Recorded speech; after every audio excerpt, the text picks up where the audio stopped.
레위기 1장 1절, 레위기 1장 1절. 다니엘서를 공부하고 있는 중인데 좀 뒤돌아와서 레위기를 몇 주간 하겠습니다. 레위기는 본래 그 제목은 레위기가 아니고 그가 부르셨다. 히브리어로 와이크라. 그가 부르셨다. 그런 제목인데 예수님 나시기 160여 년 전에 히브리어 성경을 헬라어 성경으로 바꿀 때 그때 70명 학자들이 모여서 성경 번역을 했습니다. 그때 이름을 그가 부르셨다. 그 제목에서 레위기로 바꾸었습니다. 그런데 원래 제목이 훨씬 좋았던 것 같습니다. 1장 1절. 여호와께서 회막에서 모세를 부르시고, 여기서 그가 부르셨다는 제목이 여기서 나왔습니다. 그가 부르셨다. 와이크라. 회막에서 모세를 부르시고, 이런 부분이 참 중요합니다. 여러분이 성경 읽으시는 안목이 깊어져야 하는데 이런 부분에서 깊어져야 합니다. 여호와께서 회막에서 모세를 부르시고 그에게 말씀하여 이르시되 이스라엘 자손에게 말하여 이르라. 너희 중에 누구든지 여호와께 예물을 드리려거든 가축 중에서 소나 양으로 예물을 드릴지니라. 레위기가 시작되면서 5가지 제사가 나옵니다. 1장서 7장까지 5 제사가 나오고 8, 9, 10장에 제사장이 나오고 그 다음 제물이 나오고 천국 가기 전에 이 세상에서 살아가는 필요한 여러 가지 그 규례 율법이 다르고 규례가 다릅니다. 규례는 그걸 안 지켜도 영적으로는 별 지장이 없는데 하나님의 자녀들의 안전을 보장해 주는 것을 규례라 그럽니다. 우리가 자동차 보험 들고 생명보험 들듯이 안전을 지켜주는 성경의 조항을 규례라 하는데 음식 규례, 청결 규례, 토지 규례, 여러 가지 규례들이 레위기서에 나옵니다. 레위기가 차지하는 성경에서의 비중이 대단히 중요합니다. 한국교회에서는 레위기를 좀 소홀히 생각해서 내 친구 목사는 김 목사 나는 레위기가 옛날 흘러간 노래 같고 딱딱하고 유대인들에게만 주는 교훈 같아서 평생에 레위기로 본문으로 설교한 적이 없어. 그러길래 내가 놀랐습니다. 야, 이 사람하고 무슨 소리야. 레위기가 얼마나 중요한데 그러냐. 신앙 생활의 기본을 레위기가 틀을 닦아줍니다. 그래서 유대교, 유다이즘 그러죠. 모세 율법을 중심으로 하는 유대교에서는 레위기를 아주 중요시해서 지금도 자녀들을 가르칠 때 첫 번째 책이 레위기입니다. 평생을 지켜갈 생활의 기준을 레위기가 제공하기 때문에 옛날 우리 한문 배울 때 천자문 먼저 배우고 동몽선습, 소학 이렇게 단계를 밟아 올라가듯이 유대인들은 지금도 레위기를 5살 때부터 정식으로 가르쳐서 레위기에 적힌 교훈이 평생 가도록 그렇게 뒷바라지합니다. 레위기는 27장으로 되어 있는데 전편, 후편으로 갈라집니다. 전편은 1장서 10장까지 거룩한 제사, 1장서 7장까지는 5가지 제사, 8장에서 10장까지는 제사 드리는 제사장, 그렇게 배치되어 있고 11장에서 27장까지는 거룩한 생활, 앞부분은 거룩한 제사, 뒷부분은 거룩한 생활입니다. 레위기가 중요한 것이 우리들의 신앙은 삼일체 신앙, 삼박자 신앙입니다. 창세기 성부 하나님, 성자 하나님, 성령 하나님 삼일체 신앙이지요. 다른 면으로 삼일체가 있습니다. 신앙과 생활과 산업이 삼일체입니다. 그 제2 삼일체를 하겠지요. 신앙과 생활과 산업이 삼일체인데 신앙은 교회 생활, 생활은 가정생활, 직장생활, 산업은 직장, 농장, 이 산업이지요. 말씀의 기초 안에서 신앙과 생활과 산업이 서로 엮여져서 삼위일체가 됐을 때에 건강한 생활이 이루어집니다. 그게 안 되면 신앙은 굉장히 좋은데 맨날 돈 꾸러 다녀요. 그리고 생활은 건전한데 교회는 등한하지요. 그래서 신앙과 생활과 산업이 이 균형이 맞아야 돼요. 균형, 이 밸런스. 이 삼일체 신앙입니다. 그런데 성경 66권 중에서 신앙, 생활, 산업의 균형을 가르쳐주는 책이 레위기입니다. 레위기. 그 레위기가 굉장히 내용이 중요하고 레위기의 그 영적 의미를 깨닫고 읽으면은 절대로 지루한 책이 아니에요. 레위기가 아주 깊이가 있고 흥미가 있는 책입니다. 그래서 레위기를 주신 장소가 자체가 중요합니다. 1장 1절 다시 읽습니다. 여호와께서 회막에서 회막이란 말이 만날 회자 장막 막자거든요. 만날 회 만남의 자리입니다. 만남의 자리. 하나님과 이스라엘 백성들의 만남의 자리 회막입니다. 굉장히 중요합니다.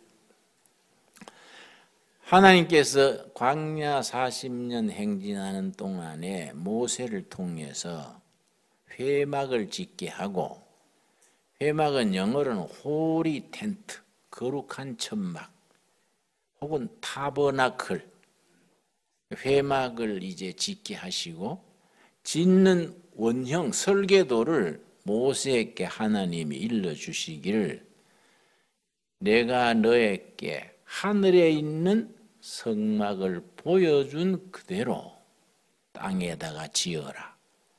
원 설계도는 하늘에 있는 겁니다. 천국의 설계도가 있고 그걸 땅에다가 지어라. 그래서 내기를 읽으면 지루한 것이 뭐이 몇 규빗 또 뭐 굉장히 지루합니다. 그런데 철저하게 할 수밖에 없는 것이 하나님께서 모세에게 하늘나라의 원본을 보여준 그대로 지어라. 철저하게 그 모습대로 지은 거니까 삐뚤어지면 안 되는 거예요. 규빗이란 말이 많이 나오지요. 규빗은 유대인 남자, 평균 남자의 이 무릎, 여기에서 손끝까지. 이 자리를 뭐라 그러죠? 팔꿈치. 팔꿈치에서 손가락 펴는 손가락 끝까지가 1규빗입니다. 유대인의 보통 남자. 그래 우리 지금 뭐 비슷하죠. 유대인하고 키가 비슷하니까 남자의 팔꿈치에서 손가락 오므리지 말고 폈을 때의 길이가 1규빗인데 이걸 철저하게 지키게 한 겁니다. 그리고 하나하나 규격을 따라서 철저하게 설계 도면 자체가 철저하게 보여주시고 그대로 지어라. 그래서 레위기가 일견일기에 따분합니다. 그러나 거기에 담긴 영적 의미를 바로 깨달으면은 결코 레위기가 지루한 책이 아니지요. 깊이가 있는 책입니다. 그래서 여호와께서 회막에서 회막, 거룩한 천막, 만남의 자리, 만날회, 모일회, 만남의 천막, 회막이지요. 그 회막의 역할은 세 가지입니다. 하나님이 임재하시는 자리, 첫째, 하나님과 백성이 만나는 자리, 만남의 자리, 하나님이 백성들의 기도를 들어 응답하시는 자리, 응답의 자리. 하나 더 붙이자면은 백성들의 죄를 속해 주시는 자리. 그래서 속죄소라고 해요. 속죄소. 하나님 편에서는 은혜를 베푸는 자리라고 시은소라 그러고 사람 편에서는 죄를 씻어주는 자리니까 속죄소라 그럽니다. 그러니까 이제 성막의 역할이 중요하지요. 이스라엘 백성들이 행진할 때에 성막을 중심으로 세 지파씩 동서남북 자리가 정해져 있습니다. 동쪽에는 무슨 지파, 서쪽에는 무슨 자리가 딱 정해져 있습니다. 그리고 아침에 출발할 때 나팔을 부는데 뚜 하고 나팔을 불면은 성막이 움직이기 전에 다른 지파가 움직이면 안 돼요. 하나님이 임재하시는 성막이 먼저 움직이고 다른 지파들이 움직입니다. 저녁에 또 오늘 여기서 유숙하자. 오늘은 이 광야에서 하룻밤 지내자. 그러면 또 먼저 준비된 사람이 성막 자리부터 정합니다. 성막 자리를 정하면 거기서 나팔을 뚝 불면은 성막이 딱 자리 잡으면은 12지파가 자기 자리 동서남북 딱 잡는 겁니다. 그런데 그 나팔이 중요합니다. 반드시 숫양뿔에 숫양. 왜 숫양뿔로 나팔을 만드느냐? 창세기 22장에 그 이유가 나옵니다. 이런 것이 우리가 성경을 자세히 이해해야 되는 이유지요. 창세기 22장에 숫양뿔이 왜 이스라엘 사람들은 나팔을 숫양뿔로만 만드느냐? 뭐 솥불이나 염소뿔 안 돼요. 자, 22장 창세기 22장 1절. 그 일 후에 하나님이 아브라함을 시험하시라고 그를 부르시고 100세 낳은 아들 이삭을 창세기 22장에서 바쳐라는 거예요. 요즘처럼 뭐 신학 보내고 선교사 보내고 그래 바치는 게 얼른 바치면 되지만은 구약시대의 제물은 죽여서 각을 띠거든요. 제물로 바치는데 100세 낳은 아들을 바치라 하니 앞이 캄캄하지요. 그런데 아브라함의 신앙을 순종하는 신앙 그럽니다. 거기에 순종을 한 겁니다. 3절. 아브라함이 아침에 일찍 일어나 잠 한숨 잤겠습니까? 그 귀한 아들을 각을 떠서 죽여서 바치라는데 어떻게 잠을 자겠습니까? 그러나 일어나서 준비해가지고 하나님의 밭이라는 산이 모리아산이요. 모리아산. 모리아산으로 가는 길입니다. 그런데 산 꼭대기 가가지고 제물인 이삭을 죽이려고 칼을 갖다 대려 하는데 하나님이 못하게 했지요. 12절 22장 12절 지금 나팔 얘기를 합니다.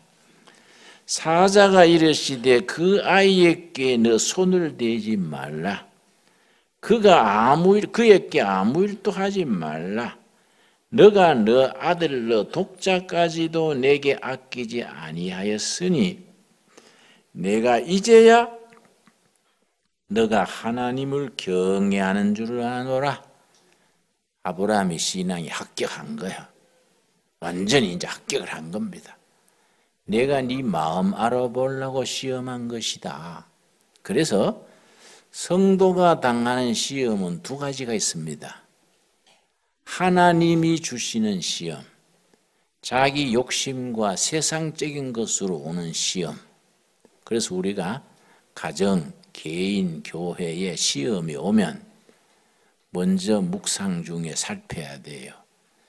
이 시험이 하나님이 우리에게 주시는 시험이냐, 우리 욕심과 인간적인 혈기와 육적으로 오는 시험이냐, 이걸 먼저 살펴야 되고, 하나님이 허락하시는 시험이라는 판단에 서면 아브라함처럼 순종해야 돼요. 그러니까 아브라함의 신앙을 무슨 신앙이라고요? 순종하는 신앙. 무조건 이유 없이 순종하는 겁니다. 아브라함이 순종했더니 아들에게 손대지 말아라. 이제야 네가 네 믿음이 그만하면 됐다. 완전 합격한 겁니다. 하나님이 허락하시는 시험은 순종하면 반드시 시험 뒤에 하나님이 축복을 준비해 놓고 계십니다.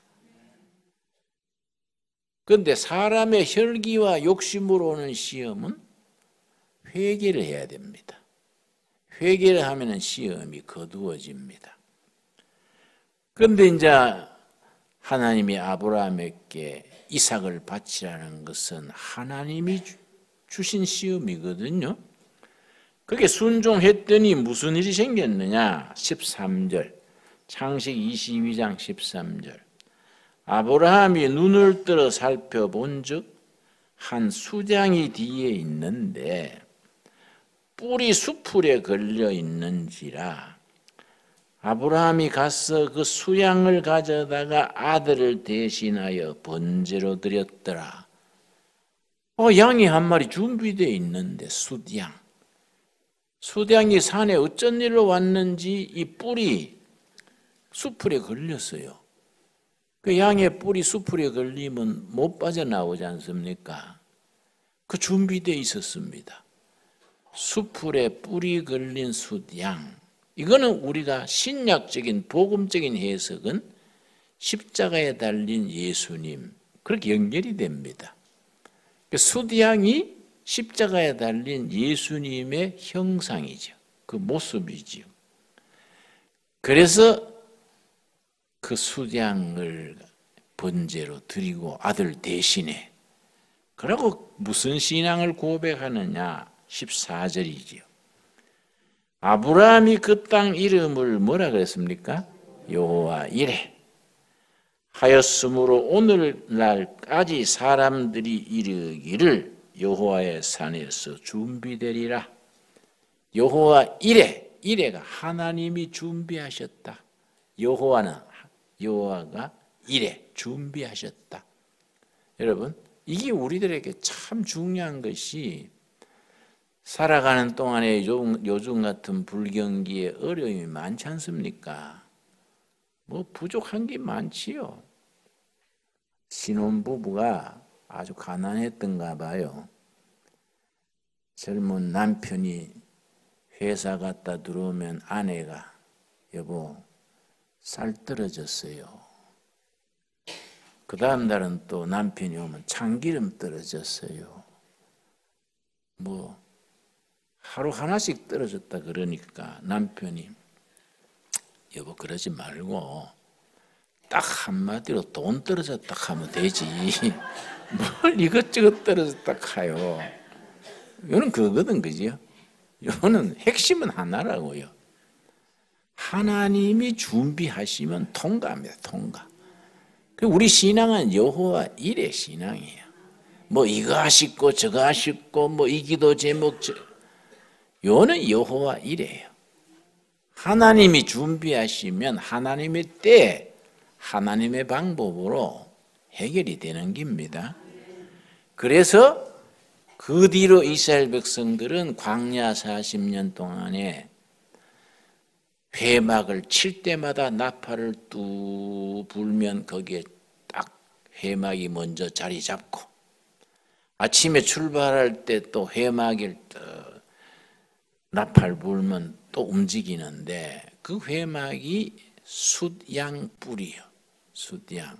우리 저기 양 9마리 먹이지 않습니까? 유산양. 그 쑥놈 2마리가 있습니다.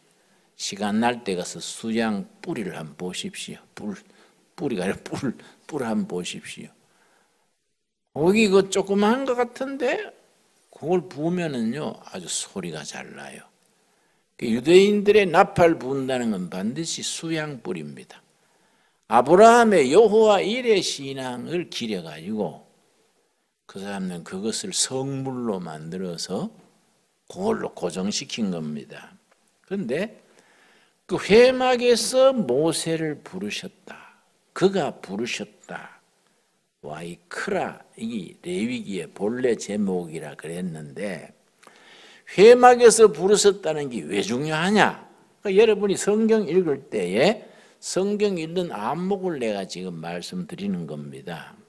레위기에서 하나님이 이스라엘 백성과 만나서 교제하시고 대화하시고 속죄하시고 기도에 응답하셨는데 하나님이 어디서 만났느냐? 높고 높은 하늘 보좌에서 만난 게 아니다. 하나님이 말씀하셨는데 하늘 보좌에서 말씀하신 게 아니라 백성들의 삶이 그 광야 40년 고달픈 생활의 삶의 중심 맨 가운데 있는 천막, 성막이요. 호리 텐트, 거룩한 천막. 거기에 하나님이 임재하셔서 백성들과 만나신 겁니다. 이것이 레위기서를 이해하는 첫째 번 키워드, 열쇠되는 말씀입니다. 이런 부분이 우리 하나님을 이해하는 데에 핵심이요. 뭐 부처의 법당에 부처님 모셔놨듯이 그런 식이 아니에요. 백성들이 살아가는 그 광야 생활 가장 중심에 있는 천막, 회막에 하나님이 임재하셔서 백성들과 같은 높이의 삶을 살면서 백성들과 만나시는 겁니다. 이 회막이지요. 근데 신약에 가서 이걸 어떻게 표현했냐면은 요한복음 1장 14절, 요한복음 1장 14절, 14절 말씀. 말씀이 육신이 되어, 요한복음 1장 1절에 말씀이 하나님이라고 했지요. 그 말씀이 육신이 됐다. 하나님이신 말씀이 육신이 되신 분 누굽니까? 예수 그리스도지요. 말씀이 육신이 된 예수 그리스도가 되어 우리 가운데 거하심에, 거기에 줄을 칩시다. 우리 가운데 거하심에. 여러분 한글 영어 옆에 붙어있는 성경 있지요. 그 성경을 많이 쓰시기 바랍니다. 왜냐? 한글 의미가 조금 애매할 때 옆에 성경을 영어로 보면은 의미가 훨씬 분명해지지요. 왜 그러냐? 예를 들어 말씀이 육신이 되어 우리 가운데 거하심에 어떤 모습으로 구했을까? 영어 성경에는 텐트를 치심에, 그래서 텐트, 천막.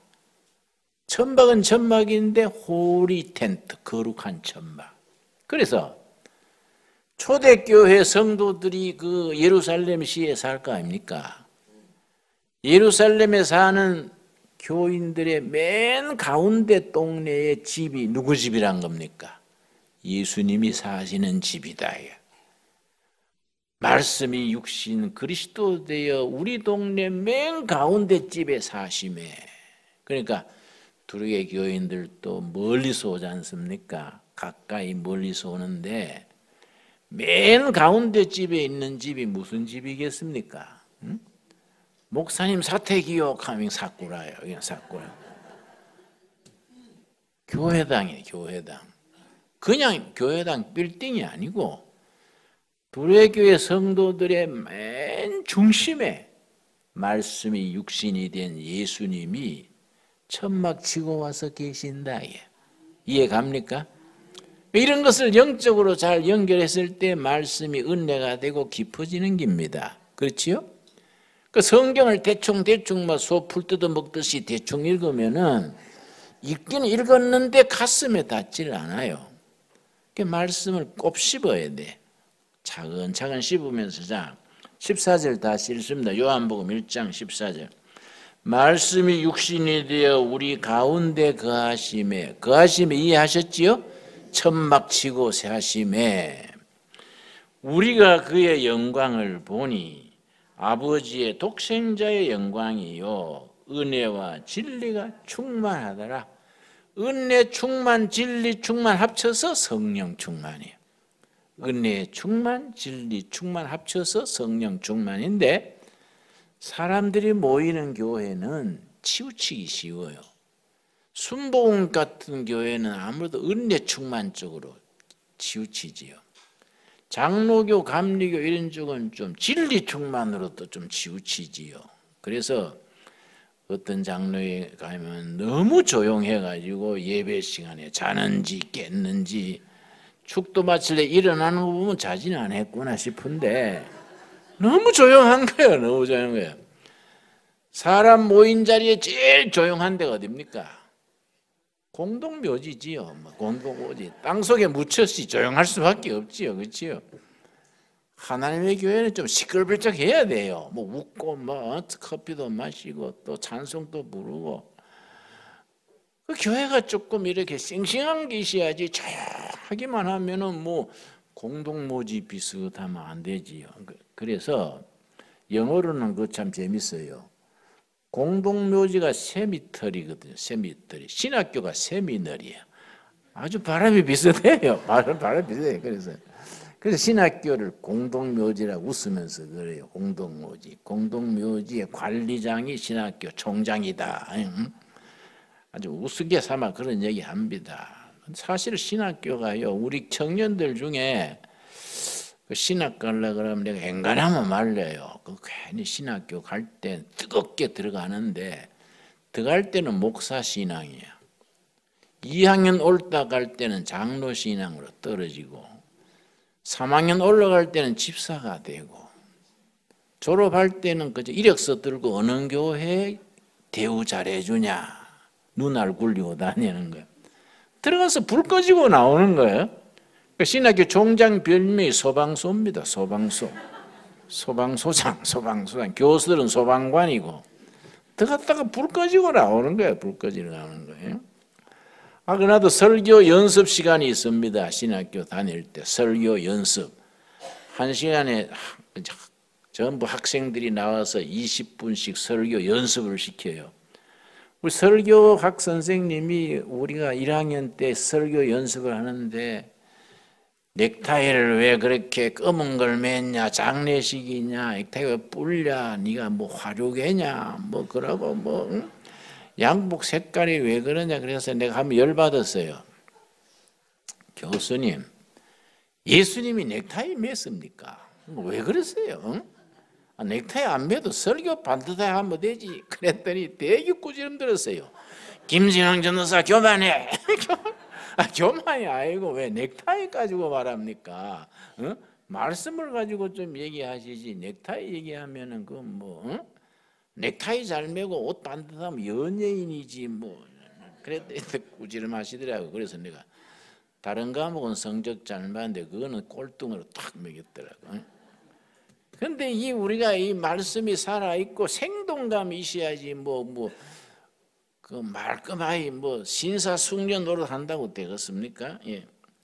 은혜 충만, 진리 충만이야. 한 가정의 아버지는 진리 쪽이고 어머니는 은혜 쪽이지요. 그렇지요?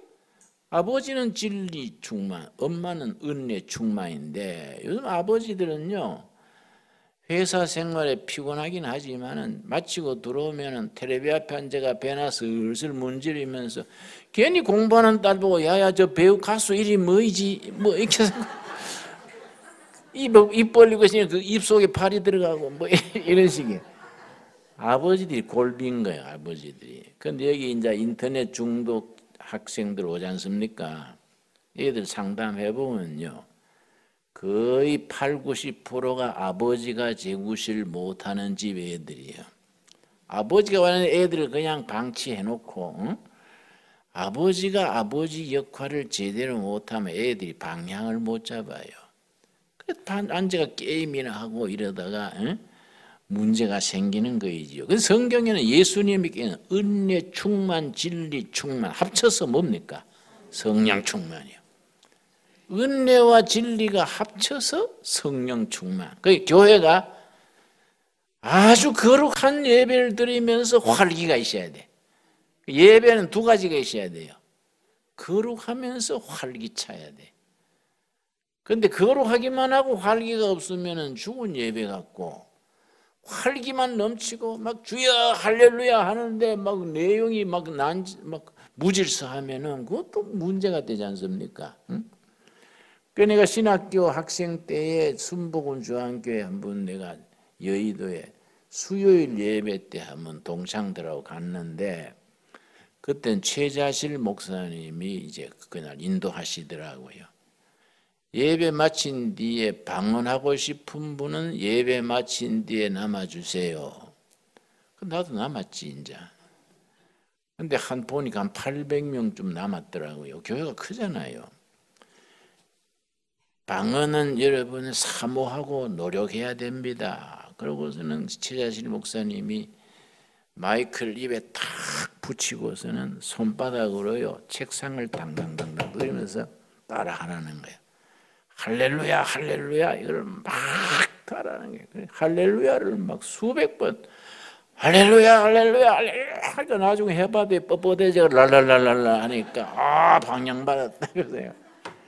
이야 이래 조금 먹었어. 이 쇼다 쇼. 혓바닥 빨리 움직여가지고 방언 받으면 그 방언 안 받고 말지 안 그렇습니까? 그 알리 죽고 만다고 어떻게 할렐루야 해도 혀를 돌려가지고 그래 하다가 나왔어요. 아이고 진짜 할렐루야가 이 놀렐루야네 이거. 그러고 나 나와버렸어. 나와버렸어. 그게 뭐 최자실 같은 분이 이제 안타까운 마음으로 그래 하셨겠지. 방언하게 하려고. 그러나 이런 게 우리가 신앙생활의 기준이 있어야 돼요. 정말 은혜 충만은 뭐이모 성령 충만은 뭐이냐.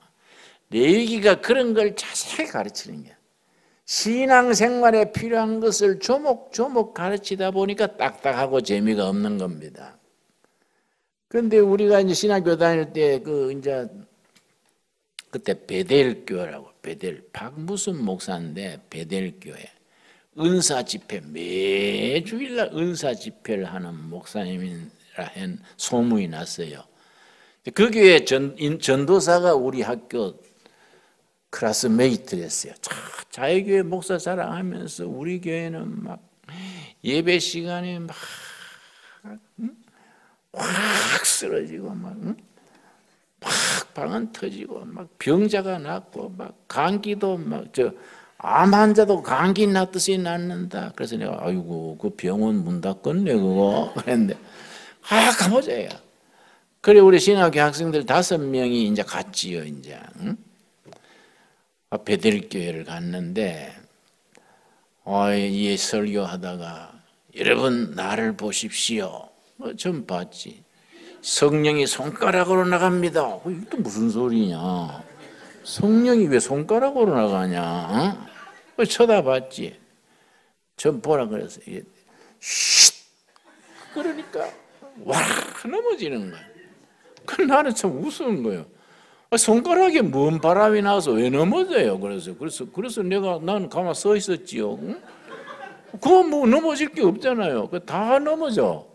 내 혼자 서시 그것도 미안하도 마도해야 돼. 근데 또 다시 나한테 하겠어. 쉿. 근데 내가 뭐 자기 쉿하지 내가 뭐 넘어질 리가 없잖아요. 그냥 가만히 있으니까 내려오더니 밀어요 날. 응? 다 넘어지네. 혼자 안 넘어지. 그 내가 손으로 밀길래 왜 미워? 내가 참 아이고 성령이 그래 되면 안 되는 기라. 성령은 살아계신 하나님의 영이죠. 고상하고 품이 있고 세상 사람 볼 때도 존경스러워야 성령 아니야? 뭐 휙 한다고 확 넘어지면 그게 뭐 집단 체조하는 것도 아니고 말이야. 휙하면 그거 뭐 골치 아픈.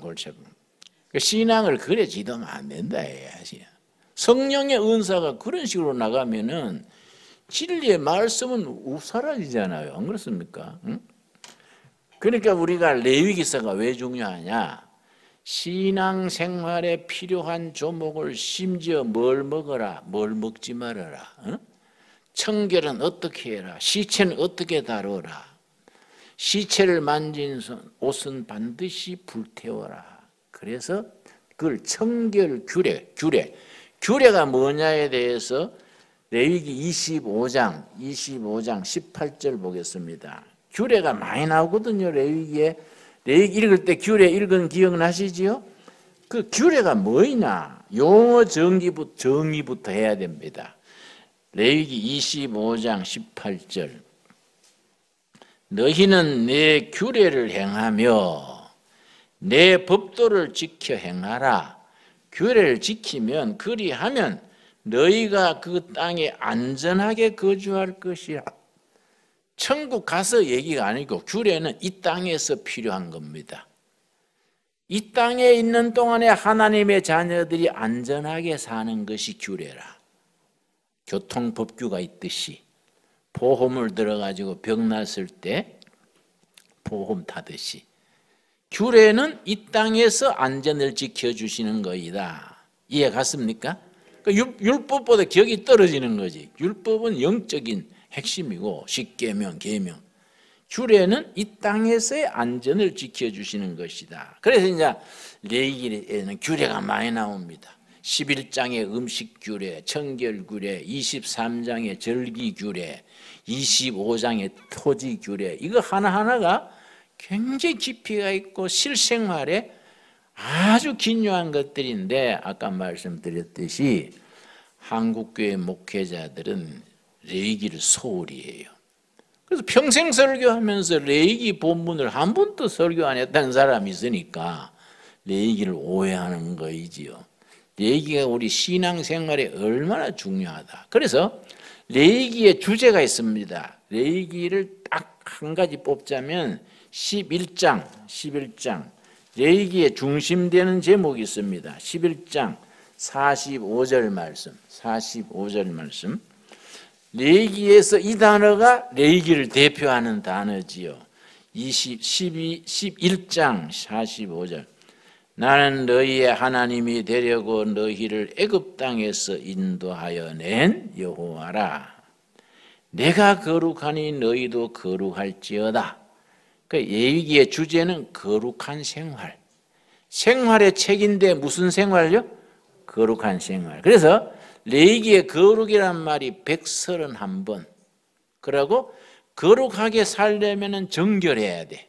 음식도 정결하고 의복도 정결하고 품행도 정결하고 부부간의 외에 성적으로 그런 이탈 안 하고 정결에 들어가는데 그래서 정결이라는 말이 레위기에 200번 나와요. 200번. 그만큼 정결을 강조합니다. 거룩하게 사는 생활은 딴 거 아니에요. 성적 정결, 음식 정결, 의복 정결, 환경 정결. 그래서 요즘 환경 운동하는 사람들이 놀래버려요. 그 짐승을 잡아가 제단에 올리잖아요. 짐승 잡아가 번제거든요. 번제. 부자는 소 잡고 중산층은 양이나 염소 잡고 가난한 집은 뭘 잡을까요? 비둘기. 그 누가복음 2장에는 예수님의 가정이 예루살렘 성전 가서 제물을 바친 게 있는데 비둘기 바쳤어요. 그거는 예수님 가정이 빈민이에요. 빈민.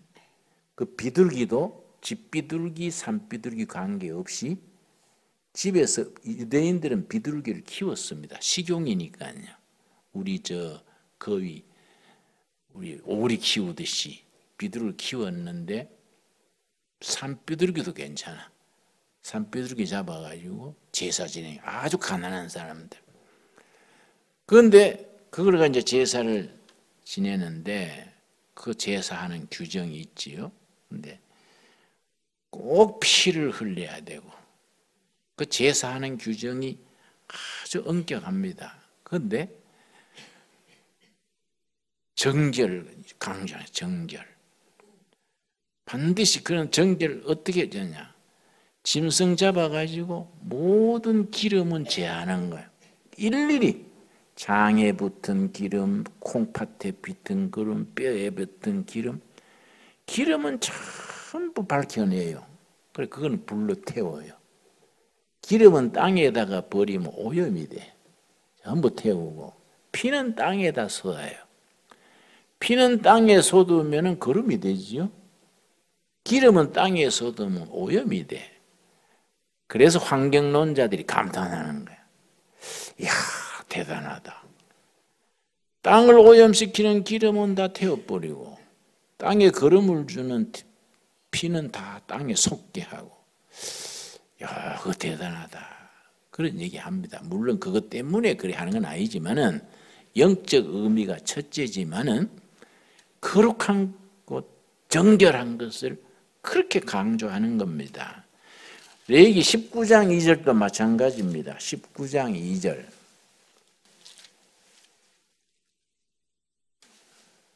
19장 2절.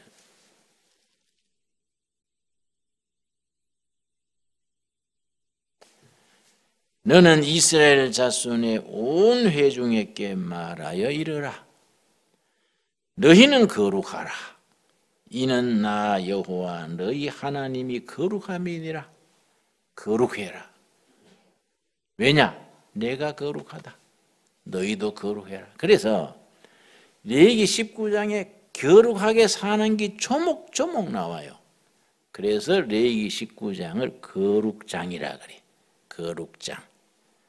거룩한 생활의 첫 번째는 뭘 잡느냐? 3절이죠. 3절.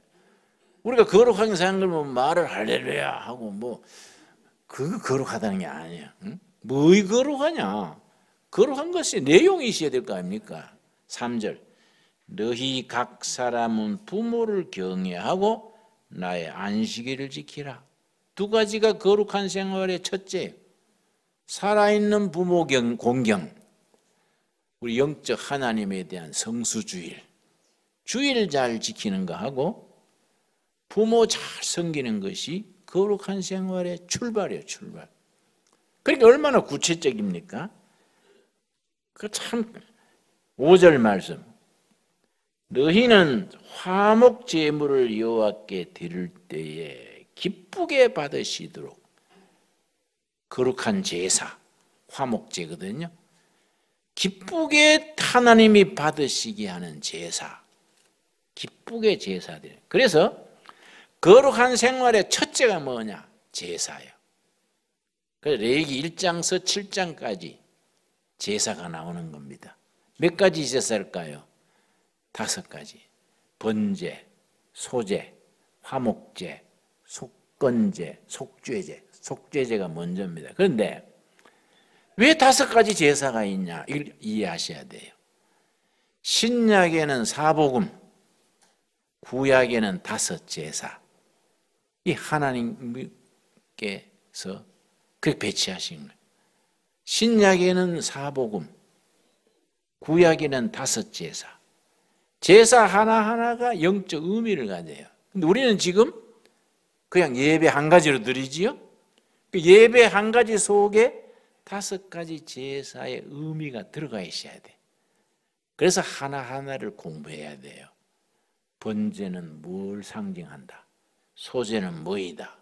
화목제는 뭐이다, 속죄제는 뭐다, 속건제는 뭐다. 그래서 복음적으로 말하자면 5가지 제사의 그 내용이 우리 예배 속에 들어가야 돼요.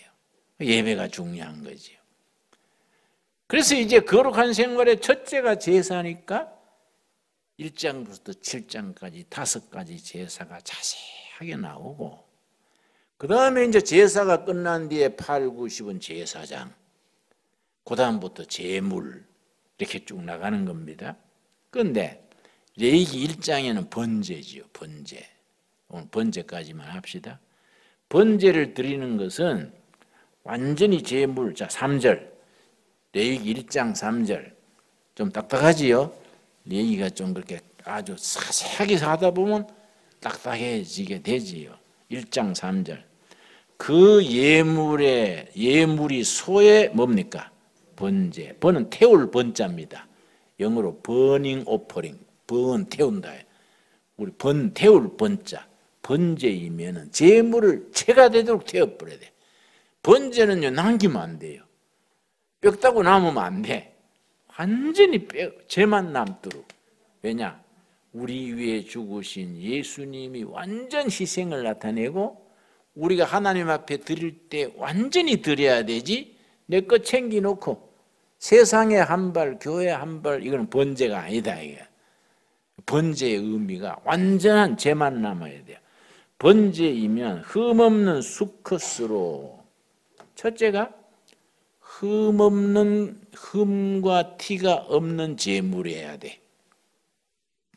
부잣집은 무슨 제물? 황소. 중간집은 양이나 염소. 빈민들은 비둘기. 어떤 걸 드리든지 기준은 같은 거예요. 흠없고 티가 없어요. 비둘기 잡아가지고 잡다가 눈이 찔리면 안 돼. 그건 날려보내주고, 흠 있으면 안 돼. 다리 저는 염소는 안 돼. 흠없고 티 없는 제물. 이건 뭘 상징하느냐? 죄 없으신 예수님. 이해가지요?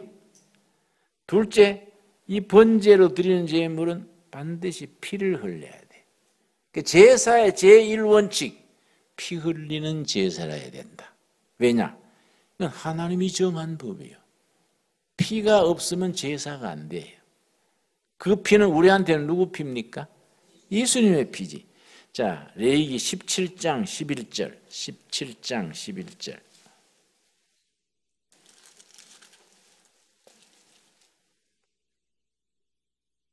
육체의 생명은 피에 있음이라.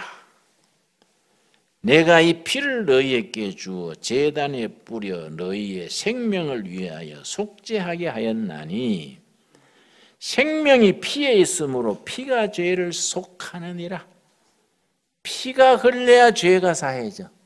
이 제사 지내는 제1원칙이에요. 피 흘림이 있는 제사. 그래서 우리가 예수님의 피공로를 믿음으로 죄 씻음 받았다. 속죄. 그 신앙 고백이 나오는 겁니다. 왜냐? 구약 시대에 생명은 피에 있다. 피 흘림이 있는 제사라야 속죄를 한다. 예수님의 피공로를 얘기하지요. 그래서 흠없는 제물해야 한다. 피를 흘려야 된다. 세 번째, 완전히 불로 태워서 죄만 남아야 된다. 절반만 바치는 건 안 된다. 이거. 완전히 태워서 죄만 남아야 된다. 네 번째, 그 제물의 향기가 하늘에 올라가야 된다. 제물의 향기. 향기는 하나님을 기쁘시게 한다. 하나님은 제사 받으시기를, 예배 받으시기를 기뻐하신다. 그 예배가 하나님께 영광 돌리고 하나님이 기뻐하시는 거다. 그래서 이 제사에는 하나님을 기쁘시게 한다는 말이 계속 나와요. 3절 다시 봅니다. 3절. 그 예물의 소의 번제이면 흠없는 수컷으로 회막문에서 여호와 앞에 뭐라 그랬습니까? 기쁘시게 받으시도록. 우리가 예배드릴 때 기쁨으로 드립시다. 억지로 뭐 졸면서 뭐 이래 하지 말고. 응? 그러고 9절. 그 내장과 정강이를 물로 씻을 것이요 제사장은 그 전부를 제단 위에 불살라 번제를 드릴지니 이는 화제라.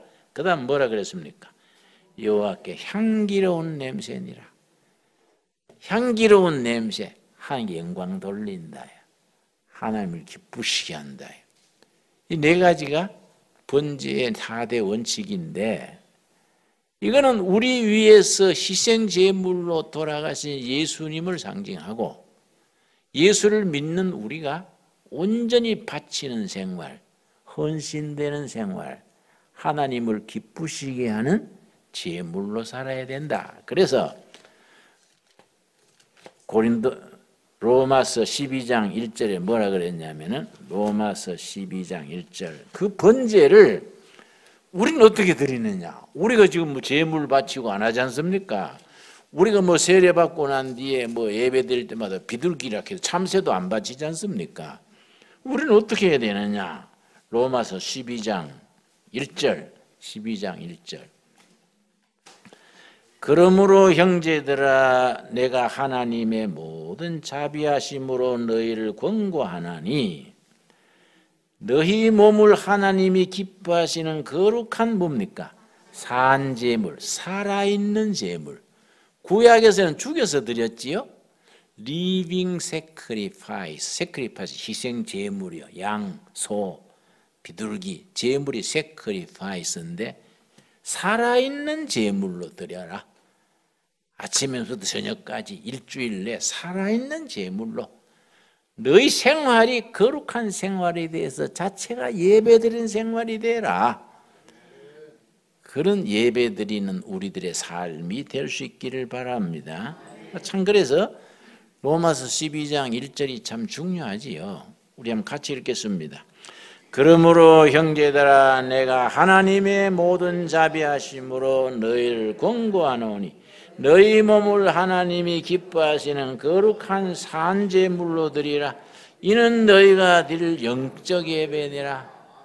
영적으로 사는 거룩한 생활, 레위기적인 생활을 살 수 있게 되기를 바랍니다.